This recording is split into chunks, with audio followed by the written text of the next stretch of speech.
We thought we were joining a brotherhood of stars. We thought 2 centuries of peace, technological leapfrogging, and diplomatic patience had earned us a chair at the grandest table in the cosmos.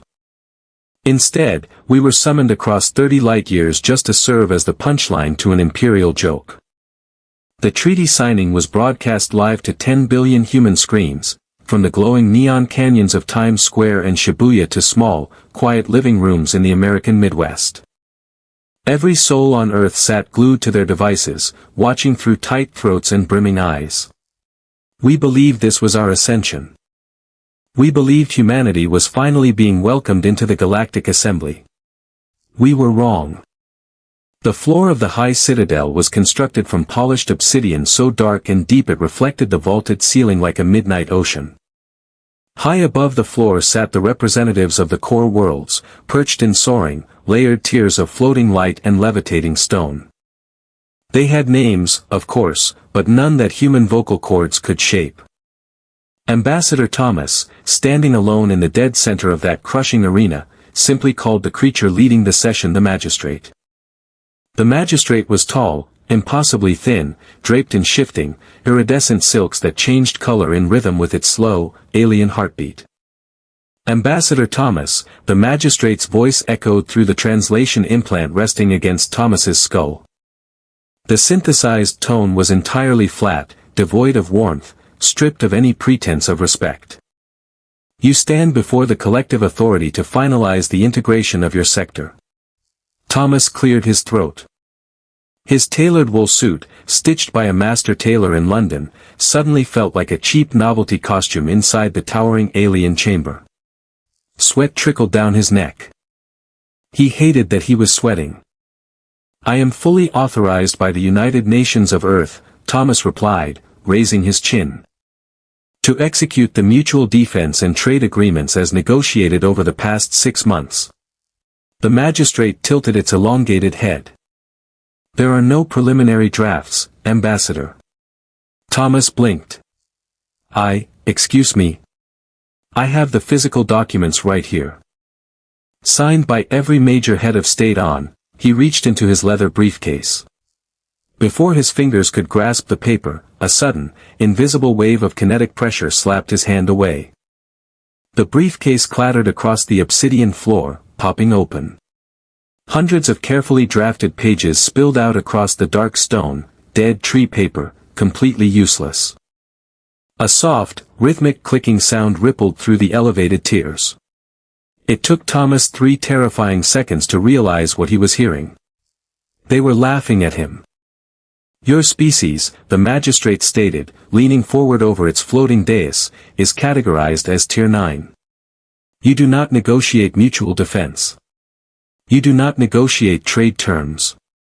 You exist within our territorial envelope. You breathe our vacuum.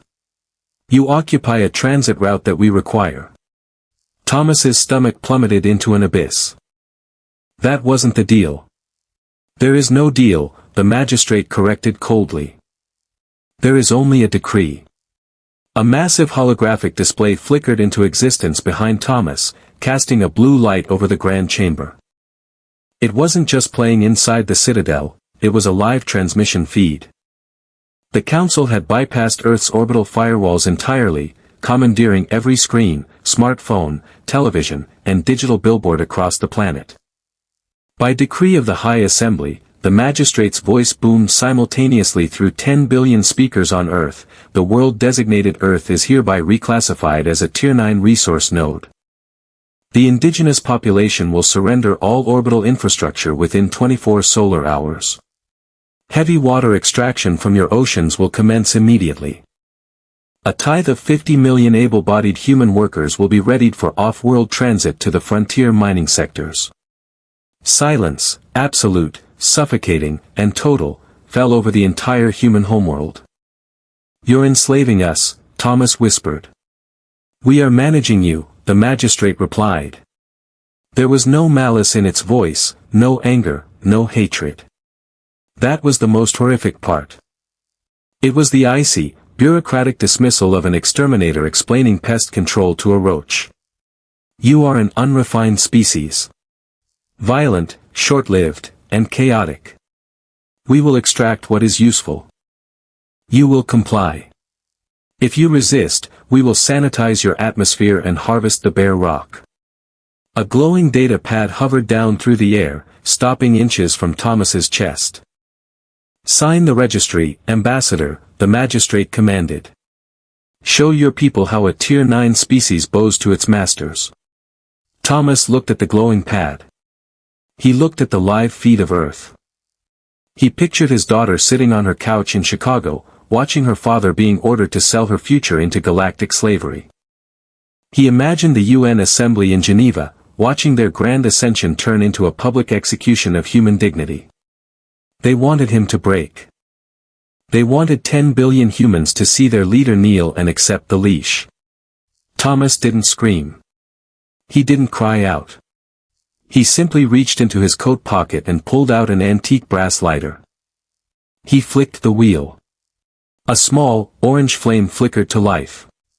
He reached down, picked up the top sheet of the spilled treaty, and held the corner to the flame. It caught immediately. He dropped the burning paper back onto the pile. "What is this?" the magistrate demanded, its synthesized translator failing to hide its confusion. "You are igniting primitive fuel." "I'm not signing anything," Thomas said quietly. He looked the alien dead in its lifeless eyes. "And you just made the worst mistake in the history of your empire." He turned his back on the High Council, left the burning treaties on the floor, and began the long walk to the exit. The emergency command bunker beneath Geneva smelled of stale coffee, cold sweat, and ionized oxygen. Secretary General Evelyn stood before the primary war table, her arms crossed tight against her chest as she stared at the giant monitor arrays lining the walls. The galactic broadcast had cut to black the moment Thomas walked out of the High Assembly, but the silence that followed across Earth was far more terrifying than any alien threat.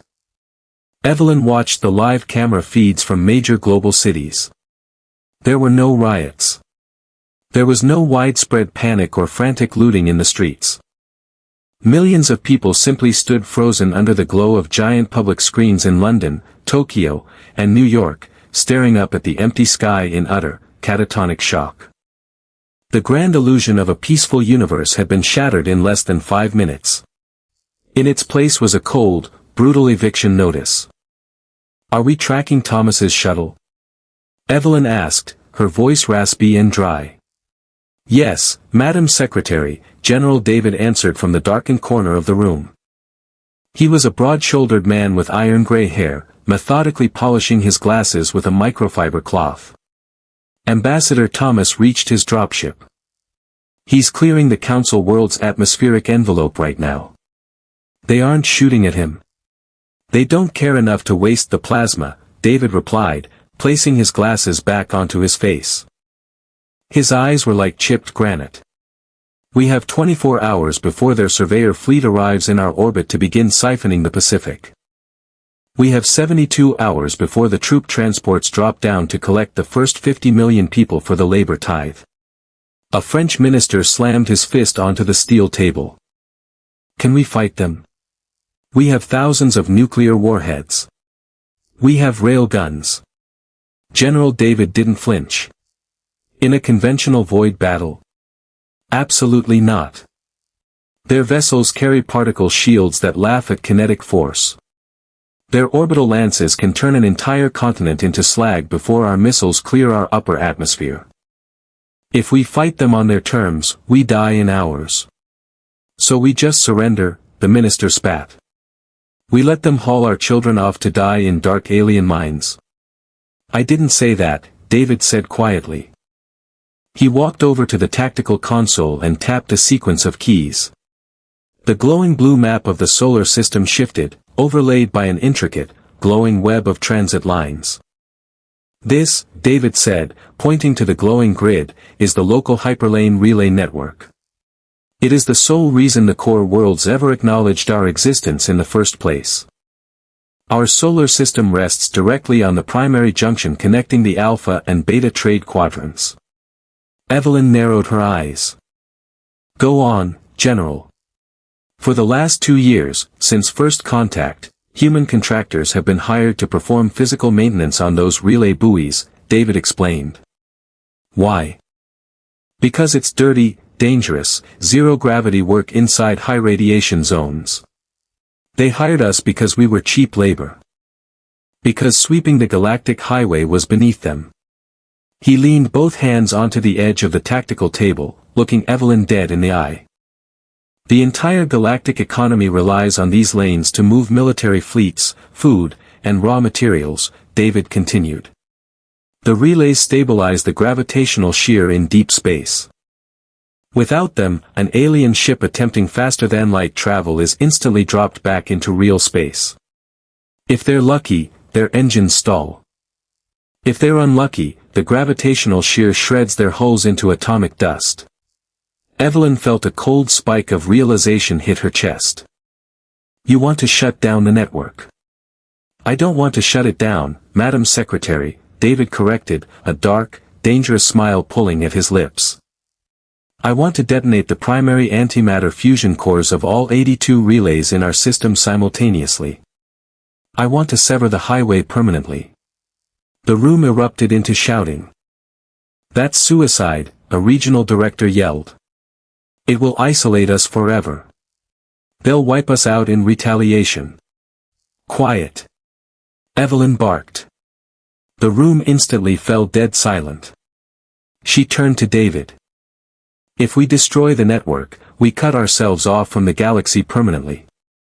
The galaxy just informed us that we are livestock, Evelyn, David replied flatly. I don't give a damn about their galaxy. If we blow those relays, their surveyor fleets drop out of warp millions of miles off course, trapped in the Oort cloud. It will take them 60 years at sublight speeds just to reach our orbit. Their trade routes will collapse. Trillions of credits in cargo will sit stranded in the dark. We don't have to beat their warships in dogfight. We just have to blow up the bridge and watch them starve on the other side. Evelyn looked at the faces around the table. The terror was still there, but beneath it, a dark, primal rage was catching fire. The humiliation broadcast to 10 billion souls had injected a lethal poison into humanity's blood. This was the antidote. How long to rig the overloads, she asked. 10 hours, David said. I need immediate authorization to mobilize our civilian orbital maintenance crews. Manual overrides only. If we try to hack the relays remotely, their AI will catch us. Do it, Evelyn ordered without hesitation. And General, make sure it hurts. General David offered a cold, humorless nod. Yes, ma'am. High above the Earth, anchored in the freezing vacuum of space, Relay Station 09 hummed with unimaginable power. It was a massive, glowing ring of alien alloys, thousands of feet in diameter. Crackling with exotic blue energy that bent the very fabric of spacetime to allow safe passage for the core world's merchant fleets. Bradley zipped up his heavy thermal suit inside the cramped airlock of an orbital maintenance pod. He was 32 years old, born in Houston, heavily in debt, and had spent the last 18 months scrubbing plasma exhaust vents on technology he barely understood. He didn't know much about quantum physics, but he understood a mechanical wrench, and he understood high-yield plastic explosives. Command to Station 09, report status, his radio crackled inside his helmet. Station 09, copy, Bradley replied, his warm breath fogging his visor. I'm at the core access panel. I've manually bypassed the alien biometric locks. Preparing payload insertion. Copy that, Bradley. You have exactly 4 minutes before the galactic synchronization pulse. Get it done and clear the blast radius. Understood. Bradley stepped out of the airlock into the weightless expanse of space. He pulled himself along the outer hull handholds, dragging a heavy, reinforced duffel bag behind him.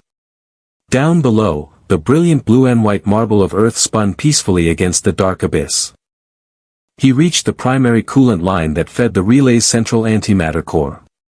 The alien metal was warm to the touch, vibrating through his thick gloves. He unzipped the duffel bag and pulled out the explosive charges. They weren't high-tech alien devices, they were rugged, military-grade human chemical explosives, fitted with simple mechanical timers. No digital signals to be intercepted by alien sensors. Just raw, volatile chemical fire designed to crack the liquid nitrogen coolant pipes wide open. He strapped the charges directly to the primary valve. His hands moved with steady, practiced precision. Station 09, charges are set and armed, Bradley reported. Copy, 09. Fall back to minimum safe distance immediately. Bradley pushed off the station's hull, firing his pod's thrusters to drift backward into the void. Across the entire solar system, 81 other teams of human contractors, welders, mechanics, truckers, and miners, were performing the exact same task. The very people the aliens deemed too primitive to notice were currently holding the matches to their empire. Bradley strapped himself into his pilot's seat and watched through the viewport. A sleek, silver alien freighter, easily 2 miles long, was just beginning to materialize inside the center of Relay 09's ring, dropping out of faster-than-light travel with graceful elegance. Synchronization pulse in 10 seconds, the comms channel announced. General David's voice cut through the static, "Godspeed, gentlemen. Let's show them the dark." Bradley watched his digital console timer hit 0. 3, 2, 1. The detonation wasn't a fiery explosion, there is no fire in the vacuum of space. It was a sudden, violent eruption of expanding gas and flying metal shrapnel. The primary coolant line ruptured instantly. Deprived of thermal regulation, the relay's antimatter core spiked in temperature within a millisecond. A blinding, brilliant flash of pure white light consumed the ring. The gravitational wave slammed into Bradley's pod, rattling his teeth and tripping his warning alarms. But the true destruction was happening inside the hyperlane pocket. The stabilization field collapsed instantly. The massive alien freighter, caught exactly halfway between hyperspace and real space, was subjected to localized gravitational shear. The ship didn't explode, it was simply unraveled at a molecular level, its multi-billion credit hull torn into a cloud of glowing, metallic dust that scattered across the void. Across the solar system, 82 synthetic suns briefly flared into existence, illuminating the darkness, and then went out forever. The hyperlane network, the vital lifeblood of the core world's empire, was dead. On Earth, dawn was just breaking over the Atlantic coast. Secretary General Evelyn stood on the private balcony of the UN building in Geneva, watching the dark morning sky turn a deep, bruised purple. Suddenly, dozens of bright shooting stars began to streak across the upper atmosphere. They weren't meteors. They were the burning wreckage of alien observer drones and orbital stations, their control links severed, tumbling blindly into Earth's gravitational well. Behind her, the long-range communications array burst into frantic, chaotic noise. Stranded alien vessels throughout the system were flooding every channel with panicked threats, demands, and confused hails. General David stepped out onto the balcony, holding a data pad. "The network is gone, Madam Secretary. Every alien vessel currently in our system is dead in the water.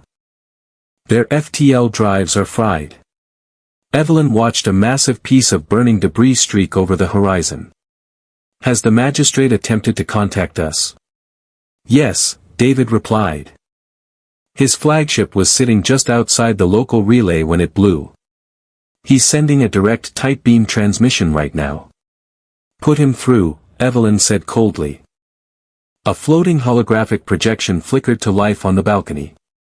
The magistrate appeared, its bioluminescent robes pulsing a rapid, furious crimson.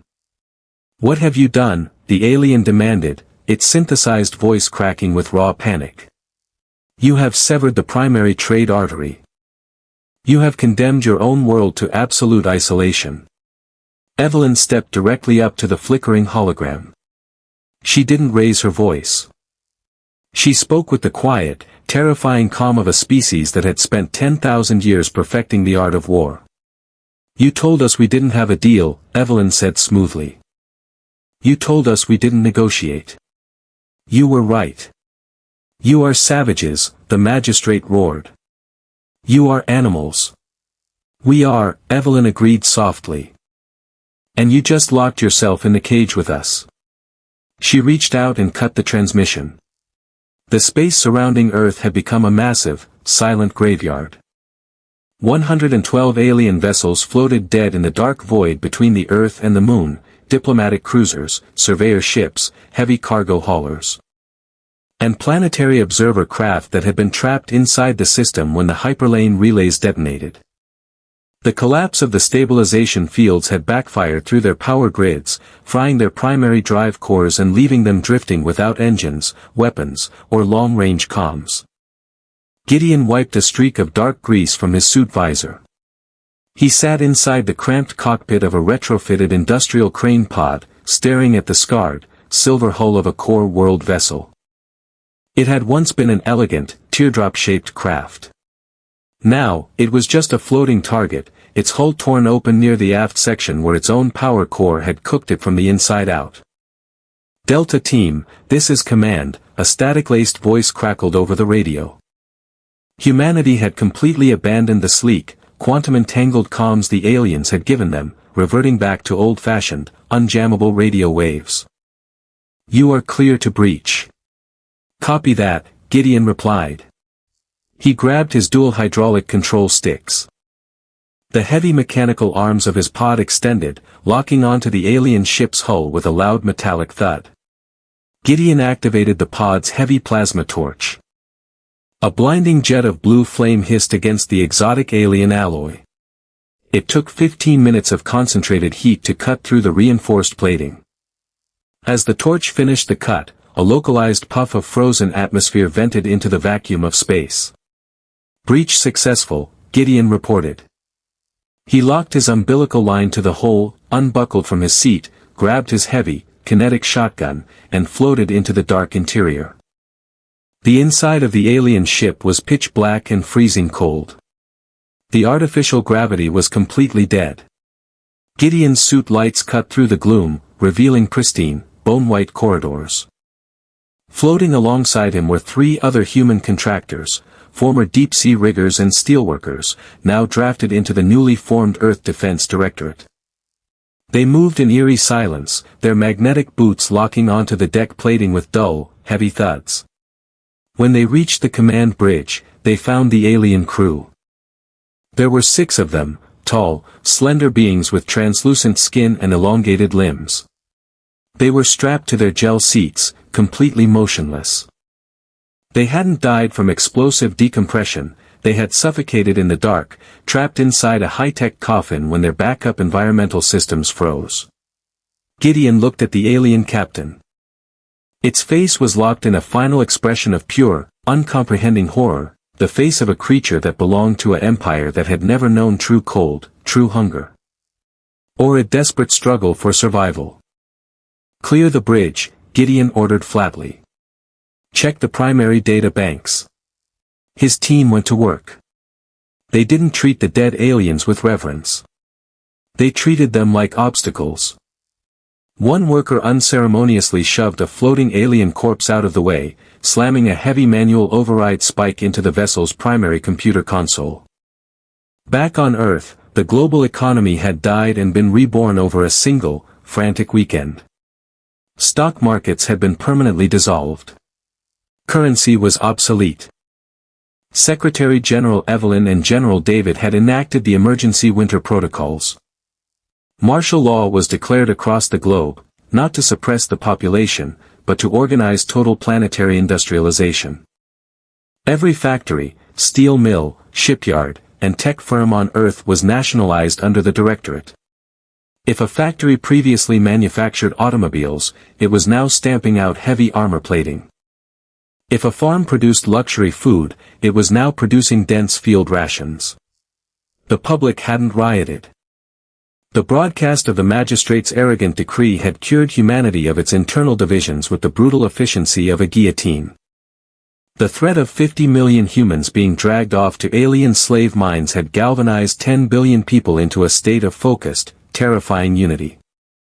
I've got it, the worker grunted over the local comms, pulling a glowing, crystalline data drive from the computer core. Star charts, structural schematics, engine designs, shield frequencies. Everything they had stored. Bag it, Gideon said. He looked around the pristine, frozen bridge. Now strip the rest. Pull the copper wiring, tear out the optical processors, unbolt the power conduits. If it isn't welded to the frame, put it on the cargo shuttle. If it is welded, cut the welds. Humanity's best scientists weren't sitting in calm laboratories theorizing about deep space physics anymore. They were tearing apart captured alien technology like a pack of starving wolves. They didn't care about the artistic philosophy behind dark matter propulsion, they only wanted to know how to build thicker armor, stronger guns, and faster engines. Gideon took one last look at the dead alien captain. You called us primitives, Gideon thought, resting his hand on his kinetic rifle. You said we were messy. He turned his back on the dead alien and began ripping the silver wiring out of the wall. Deep beneath the Nevada desert, inside a reinforced concrete bunker built during the Cold War and hastily modernized by the Directorate, Secretary General Evelyn sat across from a prisoner. The alien didn't look like a terrifying conqueror. It looked pathetic. It was a high-ranking logistical officer salvaged from a downed surveyor ship, sitting hunched over in a heavy steel chair. Its species possessed a frail, bird-like skeletal structure, and Earth's natural gravity, substantially heavier than the artificial norm of the core worlds, was slowly crushing it. Every breath the creature took was a wet, rattling gasp. Its luminescent skin had faded to a dull, sickly gray. Evelyn rested her elbows on the metal table. A single overhead lamp cast long, harsh shadows across her aged face. Your title translates roughly to Supervisor of Transit, Evelyn said, looking down at a plain manila folder. No digital data pads were used in this room, only physical ink and paper. Is that correct? The alien blinked its secondary eyelids slowly. It wore a crude, human-manufactured translation collar strapped around its long neck.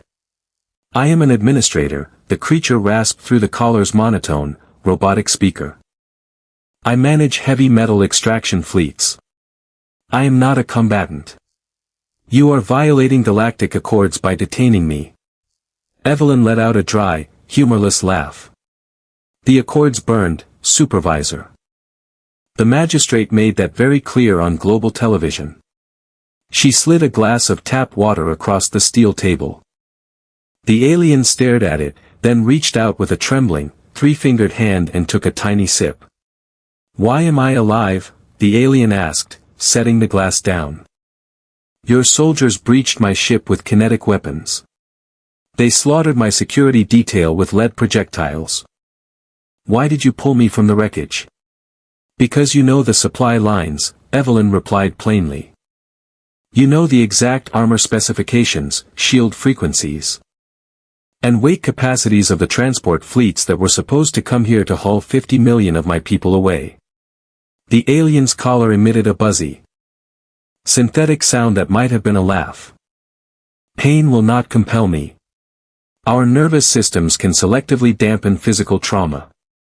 Your primitive interrogation methods are useless. We aren't going to torture you, Evelyn said, leaning back in her chair. We don't need to. You're going to tell us everything because you're a bureaucrat, and bureaucrats love to talk about how systems work. And because eventually, you'll realize that we are the only thing keeping you alive in a universe that has already written you off. The alien stiffened. Written me off. When the hyperlane relays detonated, a distress call was sent, Evelyn said. The High Assembly knows the network is gone. They know we did it. Then you are already dead, the alien hissed, fighting against Earth's heavy gravity to lean forward. You have enraged an empire. You have bitten the hand that offered you a leash. I prefer to be off the leash, Evelyn noted quietly. A sublight subjugation fleet is already burning toward this system, the alien continued, its voice rising in desperate panic. It will take them decades to reach your world without the hyperlanes, yes, but they will arrive. Dreadnoughts 4 miles long. They will not ask you to sign a treaty this time. They will shatter your continental plates. They will boil your oceans into vapor. You have bought yourselves nothing but a brief stay of execution. Evelyn's expression didn't change. She opened her folder, pulled out a large satellite photograph, and slid it across the table. The photograph showed a massive asteroid floating in space, a jagged chunk of iron and rock several miles wide. But it wasn't just a rock anymore. Mounted onto its rear face were massive, crude fusion thruster banks, while swarms of automated human construction pods crawled over its surface, welding heavy steel plates onto the stone. The alien stared at the image, its compound eyes narrowing in confusion. What is this? An orbital mining project? That is Ceres, Evelyn stated. Well, a chunk of it. We are mounting salvaged sublight engines directly onto asteroids. We aren't trying to build sleek, elegant warships. We don't have the time, and we don't have the finesse. She pointed a finger at the giant, thruster-mounted rock. We are building mountains that fly very, very fast. The alien's breath hitched in its throat. Kinetic weapons of that mass, that is a direct violation of every civilized rule of engagement. The collateral damage, civilized rules apply to civilized wars, Evelyn interrupted, her voice dropping to an icy whisper. You categorized humanity as livestock. You don't negotiate with livestock. You slaughter it. But what happens when the livestock figures out how to build a slaughterhouse of its own? She leaned closer to the trembling alien. Your subjugation fleet is coming in 60 years. They have to decelerate when they enter our system. When they do, we are going to calculate their entry vectors, and we are going to throw mountains at them at 3% the speed of light. We don't need to pierce their energy shields with fancy lasers. We just need to hit them with enough raw mass to turn kinetic energy into a localized supernova. The alien stared at the photograph. The condescension bled out of its posture, replaced by a dark, dawning terror. It looked up at Evelyn, finally seeing her clearly, not as a primitive animal, but as the apex predator of a death world. You would destroy your own orbital sector. The alien whispered. The debris field will trap you on this planet forever. We're already trapped, Evelyn said, closing the folder. Now we're just making sure the door is locked from the inside. Give me the shielding algorithms for the transport ships, Supervisor. Help us, and you live out your life in a comfortable, climate-controlled room. Refuse, and I'll put you outside and let our sun burn you. The alien looked at the glass of water. It looked at the concrete walls. The shield frequencies modulate on a prime number sequence, the alien whispered, defeated. I will need a computer terminal to map the algorithm. Evelyn stood up. Good. See. We can negotiate after all. 60 years was a long time for a human being. It was an entire lifetime of memories, growth, and old age. But for a species facing complete extinction, it was a ticking clock counting down to zero. General David stood on the observation deck of Armstrong Station, buried miles beneath the frozen crust of Jupiter's moon, Europa. Outside the thick, armored viewport, the giant, swirling storm bands of Jupiter raged in complete silence. The solar system was no longer a collection of peaceful planets, it had been converted into a massive, heavily armed fortress factory. Below the observation deck, Europa's ice plains were scarred by giant industrial foundries. Thermal drills chewed continuously into the moon's core, extracting heavy metals and silicates. Massive, magnetic railguns stretching for miles launched refined materials into orbit, where floating dry docks assembled them into weapon platforms day and night. David was an old man now. His hair was pure white, his face mapped with deep, permanent lines of stress. He leaned heavily on an iron cane, the result of a microgravity accident 20 years prior. Standing beside him was Commander Harrison, the newly appointed chief of the orbital defense grid. Harrison had been a child when the magistrate broadcast his decree. He had never known the old Earth. He had never known a world with open borders, art museums, or peaceful skies. He was a pure product of the Directorate, hardened, pragmatic, and entirely consumed by the war effort. "Report, Commander," David requested, his voice raspy with age. Harrison tapped the central console, projecting a massive, three-dimensional holographic map of the outer solar system. "The sensor array in the Oort cloud has confirmed multiple thermal blooms," Harrison reported. "The core world subjugation fleet is decelerating as projected. They dropped out of warp 3 light-months out to avoid the shear collapse zone. They are approaching on sublight engines." Harrison zoomed in on a cluster of glowing red icons crawling inward from the deep dark. "We are tracking 400 capital ships. Dreadnought class. Supported by thousands of secondary frigates and troop carriers. They're moving in a dense wedge formation. Pure arrogance. They expect us to be cowering in low Earth orbit." David grunted, leaning his weight onto his cane. "They haven't seen us in 60 years. They think we've spent 6 decades starving in the dark. They're about to find out we've been eating iron," Harrison said coldly. He adjusted the holographic display, shifting the focus to the asteroid belt between Mars and Jupiter. The map lit up with thousands of blue icons. "The hammer grid is fully operational," Harrison stated with grim pride. "We have militarized 3,400 high-mass asteroids. Each one is fitted with a salvaged sublight fusion engine, heavy armor plating, and an automated guidance core. We stripped Mars of its iron deposits just to build the engine casings." David looked at the blue dots. Each one was a planet killer. A mountain the size of a city, built for a single purpose, to slam into an alien warship at relativistic speeds. It was crude, brutal, and utterly terrifying. "What about our secondary defenses?" David asked. "The lunar railgun batteries are loaded," Harrison replied.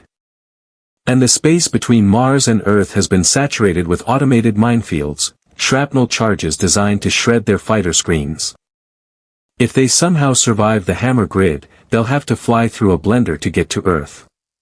David turned away from the console and looked out at Jupiter. The great red spot stared back at him like a bruised, unblinking eye. Humanity had sacrificed its soul to build this system. Earth had become a heavily polluted, hyper-industrialized fortress. The oceans had been dredged for heavy minerals, the skies choked with the exhaust of endless rocket launches. Literature, music, and philosophy had been set aside. An entire culture had been reforged into a single, unrelenting purpose: survive the storm. We had become the monsters the aliens feared we were. Suddenly, a sharp, piercing klaxon rang out across the observation deck. The ambient lights shifted from a calm blue to a stark, tactical red. "Sir!" Harrison shouted, his hands flying across the keys. "The lead alien dreadnought is broadcasting an open-spectrum signal. It's a tight beam transmission directed straight at Earth." "Put it on audio," David commanded. Static filled the room, followed by the heavy, artificial drone of an alien translation matrix. The voice was deep, resonant with supreme authority and absolute power. "People of Earth. This is Fleet Admiral Kalen of the Core World Pacification Armada. 60 of your solar cycles ago, your species engaged in an act of unprecedented terrorism. You severed the Alpha transit route. You murdered our survey teams. You rejected your integration." The alien voice paused, letting the silence heavy over the system. "We have arrived to correct this error. We offer no treaties. We offer no terms of surrender. We will dismantle your orbital grid. We will sanitize your surface. Your defiance ends today. Prepare for pacification." David listened to the transmission. He felt no fear. The terror had been burned out of him 60 years ago in a basement in Geneva. All he felt now was a deep, cold anticipation. He looked at Harrison. The young commander was staring at the comms console with a dark, predatory smile. "Open a channel," David ordered. "Broad spectrum. Let every ship in their fleet hear it." Harrison tapped the console. Channel open, General. You're broadcasting. General David stepped up to the microphone. He cleared his throat, thinking of the treaties burning on the Obsidian floor 6 decades ago. Admiral Kalen, David said, his voice steady as a mountain. This is General David of the Earth Defense Directorate. We received your message. He paused, a cold smile touching his weathered face. Welcome to our solar system. The door is locked. And you're standing on the trapdoor. David turned to Harrison and nodded. Drop the hammer. Across the vast, dark expanse of the asteroid belt, 3,400 heavy fusion engines ignited simultaneously. The darkness of space was instantly pierced by thousands of brilliant, blue-white streaks of fire. The mountains began to move, slowly at first, then accelerating with terrifying, unstoppable momentum. Humanity hadn't built a defensive shield. We had thrown the very geography of our solar system at the invaders. On the bridge of the alien flagship, the apex of order, Fleet Admiral Kalen stood on the elevated command dais. The vessel was a 4-mile-long masterpiece of Imperial engineering, plated in iridescent armor designed to absorb energy weapons. Admiral, the sensor officer yelled, its voice cracking through the neural link. Massive thermal signatures detected in the inner asteroid belt. Thousands of them. Kalen narrowed his golden eyes. Are they launching primitive missiles from that distance? Their targeting will degrade before they cross Jupiter's orbit. They are not missiles, Admiral.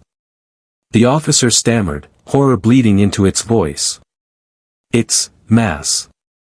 The asteroids are moving. Magnify, Kalen ordered. The main optical screen zoomed in on a single target. Kalen expected to see crude human warships. Instead, he saw a mountain of solid iron, 3 miles wide, jagged and ugly, with a cluster of massive, glowing fusion thrusters bolted directly into its rear face. It was just a rock. And it was moving at 3% the speed of light. Divert all power to forward deflection shields. Kalen roared, his pride instantly evaporating into raw panic. Order the fleet to break formation. Evasive maneuvers. It was too late. The core world fleet had spent weeks decelerating into a tight, arrogant wedge formation, relying on their overlapping energy shields to absorb whatever primitive railgun rounds the humans possessed. Energy shields were designed to deflect focused plasma beams and high-velocity slugs. They were not designed to stop a 3-mile-wide iron mountain. The first asteroid struck a heavy cruiser on the fleet's left flank. There was no fiery explosion, the sheer physics of the impact transcended simple combustion. The kinetic energy of the mountain hitting the alien shield instantly converted the mass of both objects into a localized cloud of superheated plasma. The cruiser's shield flashed white, and then the vessel simply ceased to exist. Then the rest of the hammer grid arrived. Kalen watched in paralyzed horror as his invincible armada was fed into a cosmic meat grinder. Asteroids tore through the formation like cannonballs through glass. A dreadnought, the pride of the core worlds, took a direct hit to its center hull. The asteroid didn't just pierce the ship, its sheer momentum dragged the 4-mile vessel along with it, folding the warship in half before the heat of friction detonated its dark matter core. Damage report. Kalen screamed, thrown to the floor as his own ship's maneuvering thrusters burned out trying to dodge a passing rock.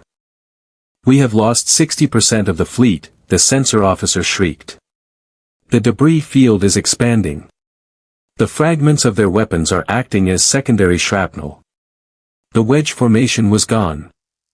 In its place was a churning, chaotic graveyard of glowing metal and boiling plasma. Push through. Kalen snarled, golden blood dripping from his lip. Divert all auxiliary power to shields. We pushed through the debris field. They fired their singular weapon, they have nothing left. He was wrong.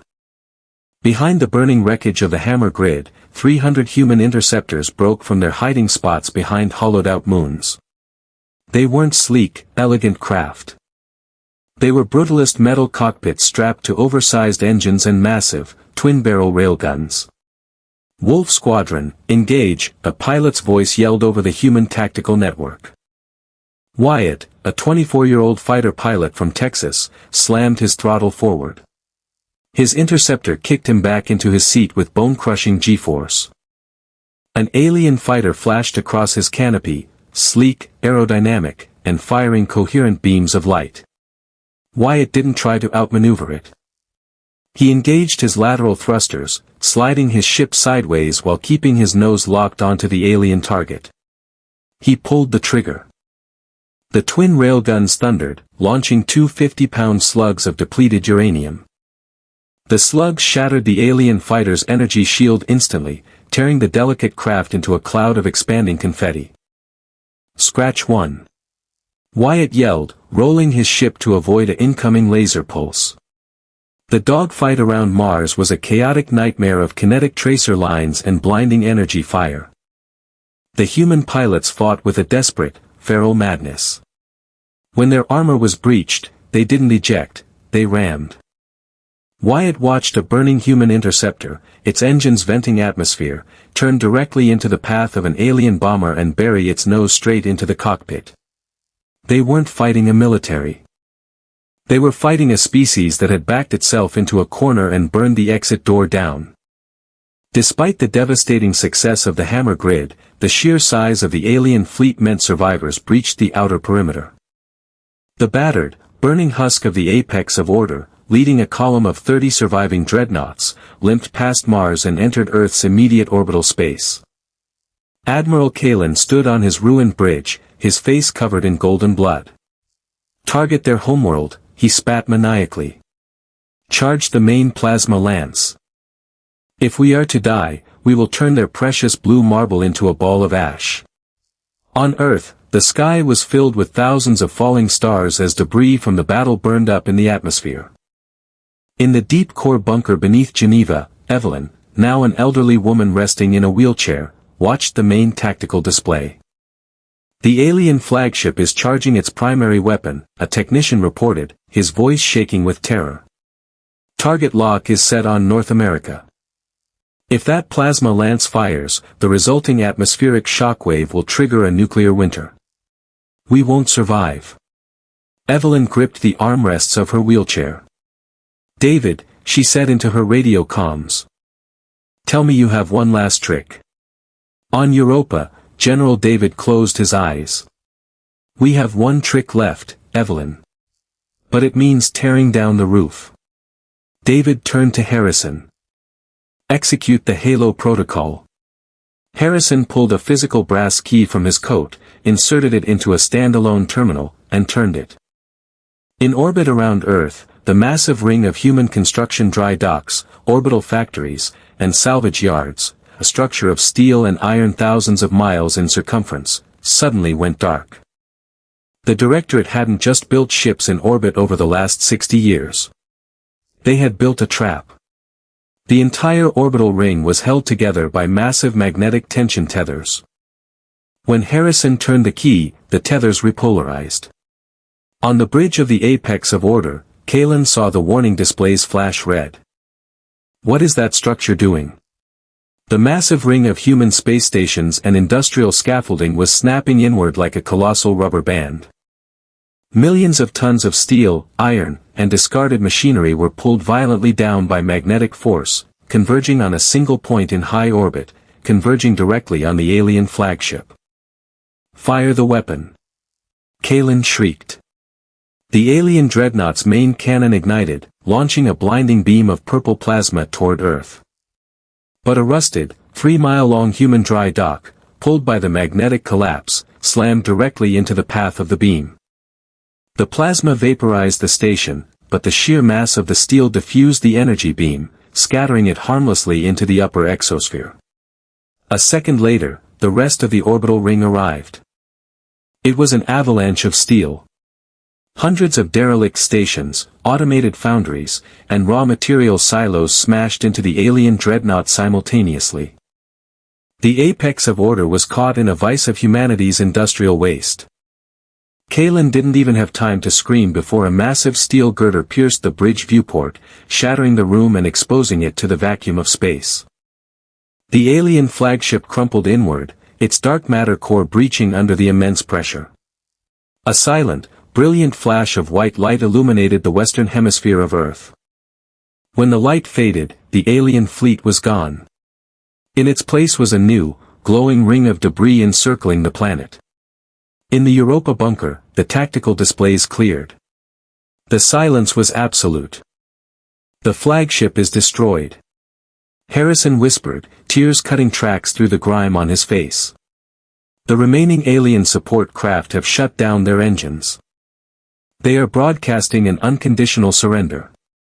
David leaned heavily on his cane, taking a long, shuddering breath. The exhaustion of 60 years of paranoia and hatred washed over his old bones. "Deny it," David said quietly.